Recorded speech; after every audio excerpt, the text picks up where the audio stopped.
लाखांचं bill थकल्यामुळे पुण्यामध्ये एका ठेकेदारानं आत्महत्या केली आहे। व्हिडिओ बनवत कुणामुळे आत्महत्या करतोय याची ही नावं कंत्राटदारानं घेतली। ज्या बांधकामामुळे बिल थकलं त्या बांधकामाशी 1 वर्षापूर्वी रवींद्र धंगेकरांचं नाव जुळलेलं होतं। मात्र ही फक्त सुरुवात आहे। उद्या आमच्यावर सुद्धा आत्महत्येची वेळ येईल असं धक्कादायक उत्तर रवींद्र धंगेकरांनी दिलंय। पाहूया।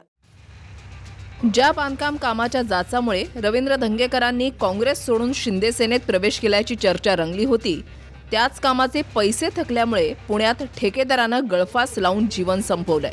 खलील शेख असं आत्महत्या करणाऱ्या कंत्राटदाराचं नाव आहे। धक्कादायक म्हणजे जीवन संपवण्यापूर्वी त्यांनी स्वतः व्हिडिओ बनवला, ज्यात प्रामुख्यानं बाळासाहेब शेडगे, विशाल केदारी आणि अजून एका व्यक्तीचं नाव घेतलंय। एकूण 50 लाखांची थकबाकी देत नाहीत, मी त्या पैशांचं व्याज भरतोय, मागितल्यावर धमकावलं जातं असे अनेक आरोप करत खलील शेख यांनी आयुष्य संपवलं। गेले 2 वर्षांना मी याद भरतोय आणि तुम्ही हिसाब येडा वाकडा करून बाजूला झालेले आहोत। तुमच्यामुळं ह्या 3 माणसं आहेत ज्याच्यामुळं मला आत्महत्या करण्याचा मार्केटमध्ये वेळ आला। एक बाळासाहेब शेडगे, दुसरा विशाल केदारी आणि तिसरा राजन शेट्टी। ही कंपनी विजय बिल्डकॉनच्या नावानं चालवीत आहे। तरीही तुम्ही आत्ता तरी डोळे उघडा आणि माझं राहिलेलं पेमेंट आणि माझा खरोखर हिसाब, जिथं मी डबल टप्पा लेबरला देऊन बाहेर निघालो, ती डबल टप्प्याचे पैसे 45 लाख रुपये तुम्ही देणं आहे मला। तुम्ही गोड बोलून आम्ही माझ्या न शिकल्याचा फायदा घेतला, जवळ खलीलभाई करून माझं पार वाट लावली तुम्ही।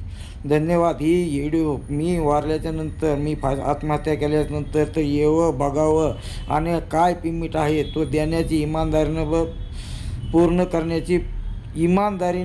पूर्ण करावं ही माझी अपेक्षा आहे। मी तर राहणार ना जगात बघायला, पर तुमची इमानदारी तुम्ही जागवावी आणि इमानदारीला जागावं हीच माझी अपेक्षा आहे। तिघा कुणबी बाळासाहेब शेडगे, विशाल केदारी आणि राजन शेट्टी।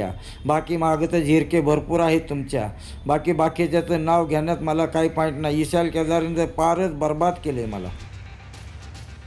पुण्यातल्या लक्ष्मी रोडवर एक जमीन आहे, जिथे रवींद्र धंगेकरांसह त्यांचे काही साथीदार मिळून एक व्यावसायिक संकुल उभारत होते। मात्र संबंधित जमीन वक्फ बोर्डाची असल्याचे आरोप मध्यंतरी झाले।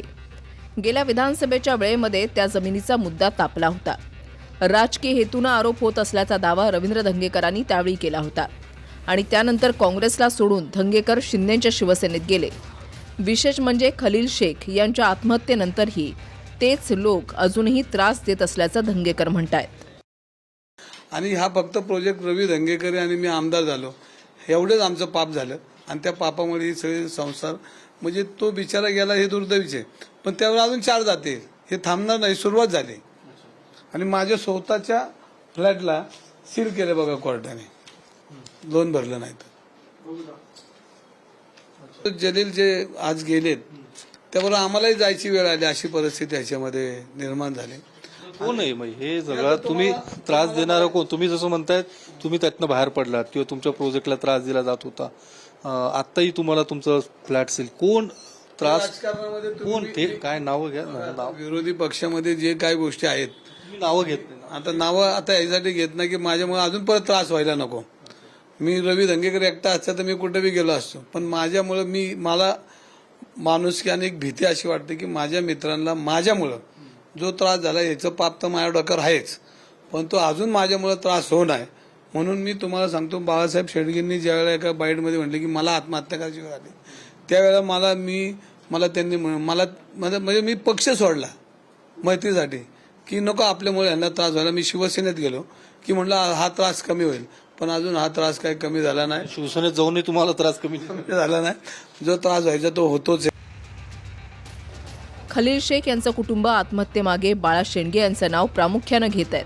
शेंडगे यांची बाजू जाणून घेण्याचा आम्ही प्रयत्न केला असता त्यांचा मोबाईल बंद येतोय।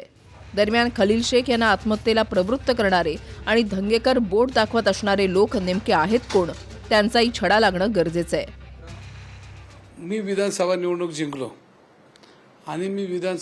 जिंकलो आणि आमच्या त्या प्रोजेक्टला त्रास चालू झाला आणि त्याच्यामध्ये त्याला नजरच लागली असं म्हटलं तर वावगं ठरणार। त्याच्यामध्ये मंत्रालयातून, त्यावेळेला मी काँग्रेसचा आमदार होतो, मंत्रालयातून एक पत्र आलं वक्फ बोर्डला की हे जागा वक्फ बोर्डच्या संबंधित आहे आणि तसं पत्र त्यांनी महानगरपालिकेला दिलं आणि आमचा प्रोजेक्ट थांबवला. आणि राहिल्यानंतर आम्ही हायकोर्टमध्ये गेलो आणि हायकोर्टने आम्हाला त्याला क्लीन चिट दिली. म्हणजे हायकोर्टने आम्हाला तो प्रोजेक्ट रन करायला परवानगी दिली. पण हा प्रोजेक्ट काय फक्त त्याच्यापुरता न झाला. ह्याच्यामध्ये तुम्ही बघितलं असेल की मागच्या वर्षी स्वतः बाळासाहेब शेडगेच म्हणले की आता मलाच याच्यामध्ये फाशी घ्यायची वेळ आली. म्हणजे हा प्रोजेक्ट मी निवडून आल्यामुळं हे माझे 4 पार्टनर होते, काही लोकांना अन्याय झाला आणि त्याच्यामुळं ह्या सगळ्या प्रोजेक्टला आता जो त्रास झालाय हा राजकीय त्रास झालाय. तुमचं काय बोलणं झालेलं होतं का, म्हणजे की वडिलांशी तुमचं हे करण्याआधी त्यांनी काय सांगितलेलं होतं का एवढं सगळं बिल? त्यांनी लिहून ठेवलं होतं 4 दिवसा पहिलं की बाबा एक नोटीस पाठवू की एवढे पोलीस चौकीत एक नोटीस देऊ आपण की असे असे पैसे देत नाहीत ही लोक, तर ह्यांच्या विरोधात एक नोटीस पाठवून देऊ. तर त्यासाठी ते लिहिलं होतं सगळं. आम्हाला फक्त एवढंच माहिती की नोटीस पाठवायसाठी लिहिलं होतं. ते असं करतील हे माहीत नव्हतं. साधारणतः मग आता तुमचं पेमेंट किती येणं बाकी आहे अजूनपर्यंत, म्हणजे काम केलेलं आहे ते कामाचं किती पेमेंट? त्याच्यावर लिस्टवर सगळं लिहिलंय त्यांनी, कुणाकडनं किती यायचंय, काय यायचंय. योगेश बोरसे, TV9 मराठी, पुणे.